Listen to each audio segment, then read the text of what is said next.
Good morning, everyone. We are the Group 7 reporters, and we will discuss the tax system and the Philippine development experience. What is Philippine tax system? Income of residents of the Philippines is taxed progressively up to 30%. Residents, citizens are taxed all on their net income derived from sources within and without the Philippines. Passive income. This income, including dividends and interest, is subject to tax at 7.5%. Even prior for the arrival of Spaniards in the Philippines and the establishment of formal communities, taxation has been considered among the primary purposes of leadership. The Datu and local chieftain imposed tributes on his subordinates in return for protection to be accorded by his men.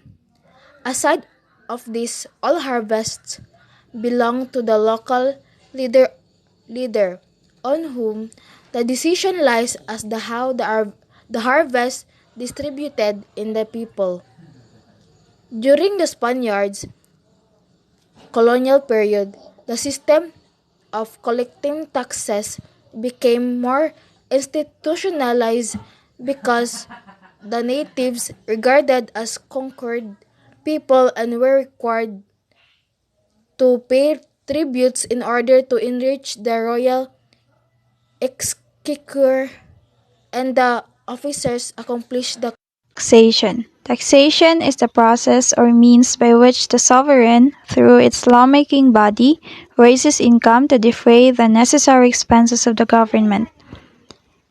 Tax is a compulsory or obligatory or required contribution to the state revenue or income levied by the government on workers' income and business profits or added to the cost of some goods, services, and transactions. How does taxation relate to government revenue? In modern economies, taxes are the most important source of governmental revenue. However, taxation is not a government's only source of revenue. Taxes differ from other sources of revenue in that they are compulsory levies and are unrequited, except payroll taxes. They are generally not paid in exchange for some specific thing.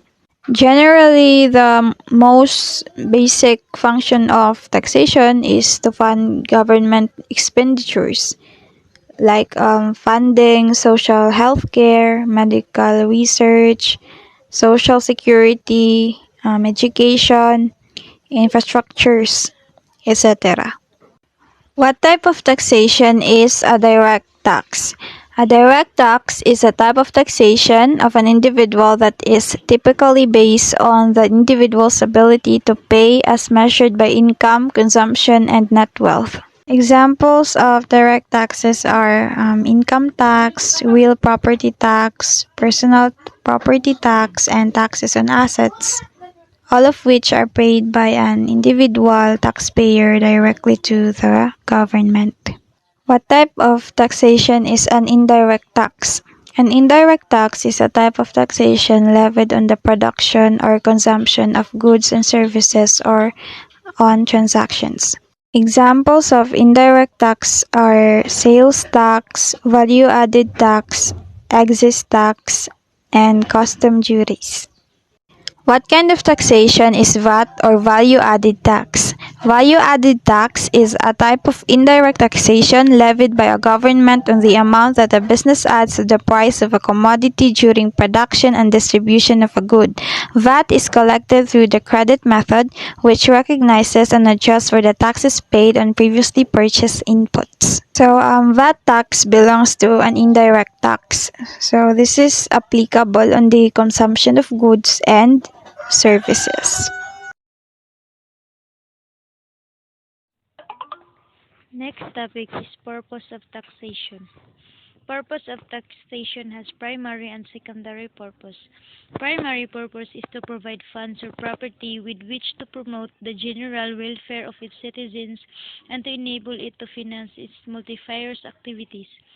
Pur- Secondary purposes is to strengthen anemic enterprises by giving tax exemptions to protect local industries against foreign competition through imposition of high customs duties on imported goods, to reduce inequalities in wealth and income by imposing progressively higher taxes, to prevent inflation by increasing taxes or ward off depression by decreasing taxes. This all means that it helps the government have funds so that they can donate or give citizens a multifarious activities. Like for example sa scholarship, like karon sa atong mga students sa NBEC, we have a free tuition tungod sa tax exemptions. And also kanang gasto sa mga karsada, part gyapon na siya sa tax. And that is the purpose of tax to fund government and give expenditures. In this case, ang government is needed, ang mga tao is needed yun mobayad sa tax. Next is a tax is required payment to local, state, or national government. That government uses taxes to these following below. To public goods and services, taxes are the main sources of income for the government. Most of the federal government's revenue come from your taxes. To influence behavior, tobacco, taxes on alcohol and cigarettes are to discourage people from using them. To stabilize the economy, the government uses the rising and lowering of taxes to help stabilize the business cycle. To redistribute income, taxes taken from the wealthy can be used to help the needy. Means ang pasabot ani niya is ang main source income sa government is mao gyud ang ang taxes ug ug other example pud ani sa redistribute income is like for example ang mga dato nagbayad sila sa taxes, so therefore ang government is ang katong taxes nga gibayad sa ila is pwede to nila ma-distribute para matabangan tong mga pobre ug katong mga tawo nga nagkinahanglan. Next is without taxes, governments will be unable to meet the demands of their society. Taxes are crucial because governments collect this money and use it to finance social projects. Without taxes, government contributes to the health sector would be impossible. Taxes go to funding health services such as social health care, medical research, social security, and etc. So ang kani kung wala gyud taxes, ang government gyud is dili nila mamit ang demand sa society. So importante gyud kaayo ang taxes sa gobyerno para makabuhat sila og mga projects ug makatabang sila sa mga tawo sa mga pobre nga nagkinahanglan.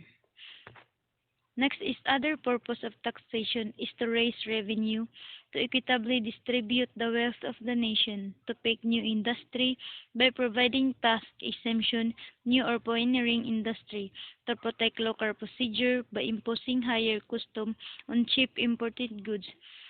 So ang purpose po sa taxation is ga-protect po siya sa mga tao nga dili kayo nga dili kayo madakaan sa pagbayad sa tax. So Nora to guys, thank you. History of Taxation in the Philippines, presented by Mary Jane C. Salas.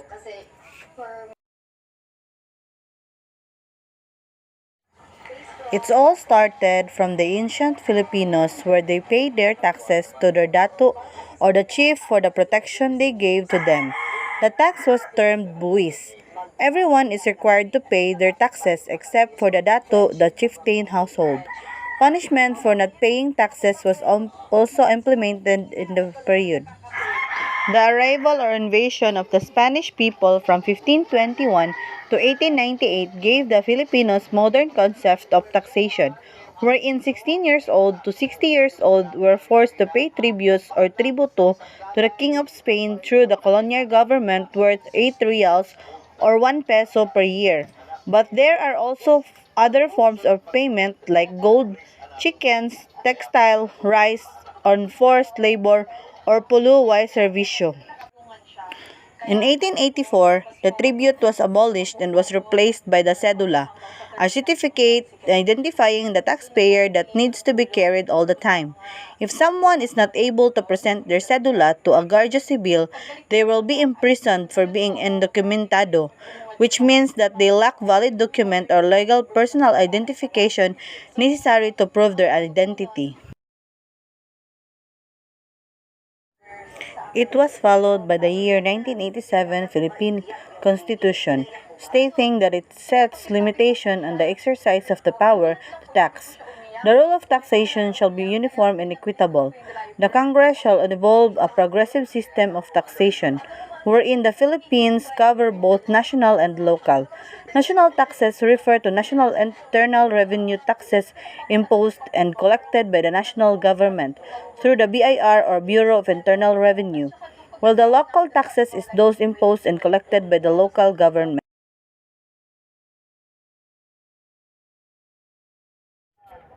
Lately, the current president of the Philippines, President Rodrigo Duterte, implemented the Train Law or Tax Reform for Acceleration and Inclusion, which was signed last January 1, 2018, which seeks to correct a number of deficiencies in the tax system to make it simpler, fairer, and more efficient, wherein the rich will have a bigger contribution and the poor will be benefit more from the government's program and services.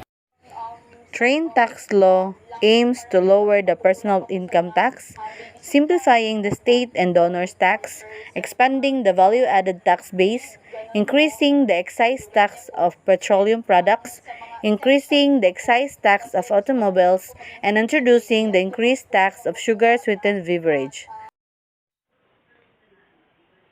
Taxation in Spanish Philippines. In 1884, the payment of tribute was put to a stop and was replaced by a poll tax collected through a certificate of identification called Cedula Personal. This is required from every resident and must be carried while traveling. Unlike the tribute, the payment of cedulas is by a person, not by family. The payment of the cedula is progressive and according to income categories. Taxation in Spanish Philippines. The Philippines may have abundant natural resources even before the encroachment of the Spaniards, but our ancestors were mainly involved in a subsistence economy. And while the payment of tribute are tax or obligation to provide labor service to the datos in some early Filipino communities in the Philippines may resemble taxations. The difficulty faced by the Spaniards in revenue collection through the tribute was the disparate nature of the settlements, which they solved by introducing the system of reductions by creating publicly awarded plots of land to fill. Towards the end of the 16th century, the Manila-Acapulco trade was established through the galleons. This improved the economy of the Philippines and reinforced that control of the Spaniards all over the country. Tax collection was still very poor and subsidy from Spain would be needed through the situation. Rail delivered from the Mexican treasury to the Philippines through the galleons. This subsidy started as Mexico became independent in 1820. The colonial government also gained income from monopolies such as the sale of stamped paper, manufacture, and sale of liquor, craft and opium.